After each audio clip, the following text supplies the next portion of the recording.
Lundi soir avait lieu sur les Champs-Élysées une avant-première un peu spéciale. La tenue exigée était le jaune à pois noirs, le mot de passe était Ouba Ouba, et ah oui, pour ceux qui le pouvaient, se doter d'une très longue queue.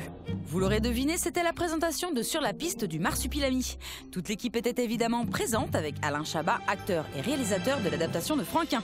Si André Franquin était là ce soir, qu'est-ce que vous aimeriez qu'il vous dise ? J'aurais aimé qu'il reconnaisse son petit animal et qu'il se reconnaisse dans le film et puis que ça le fasse rire, bien sûr. Et puis, tout le monde y est allé de son petit cri ensuite. Marsu joyeux fait un truc genre Ouba. Voilà. Et un Marsu triste. Ouba, Ouba, Ouba. Ouba Ouba, non? C'est au tour de Géraldine Nakache de s'épancher à notre micro. Petite, elle était comparée à un personnage de bande dessinée. Mais lequel ? Mafalda, parce que je lui ressemblais quand j'étais petite. Mon frère, il m'appelait Mafalda. Elle était vilaine en plus. Bon, mais ça va mieux maintenant. Il a été gentil, Alain Chabat, sur le tournage. C'est l'association de la rigueur, la générosité, l'humour, la sensibilité. Enfin, c'est presque relou de dire autant de compliments sur une seule personne. Donc, mais c'est vrai. Bon, un autre avis, Fred ? C'est quelqu'un qui travaille dans la bonne humeur et le plaisir. Donc il arrive à déstresser les comédiens et nous mettre dans un cocon de coton pour qu'on soit bien et qu'on donne le meilleur de nous-mêmes. Ok, rien à rajouter ? Ouba, ouba. Ouba. Ah oui, évidemment. Dans un mois, presque jour pour jour, sortira en salle Avengers, le film réunissant tous les super-héros Marvel.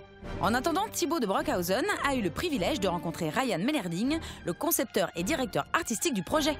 Lui qui a également travaillé pour les héros DC Comics, il nous résume la différence entre les deux univers. On parle souvent de Marvel contre DC ou contre autre chose. Je pense que l'univers de DC tourne souvent autour de Dieu, des légendes, de la mythologie. Les personnages sont de telles icônes que vous ne pouvez pas vraiment les changer. Et c'est justement ce qu'il y a d'intéressant dans l'univers de Marvel. Car les héros sont plus malléables, plus réels en quelque sorte. La licence de Marvel nous donne l'opportunité de les transposer dans le monde qui est le nôtre, tout en faisant d'un Iron Man une véritable machine. Ou faire du costume de Captain America l'uniforme d'un soldat.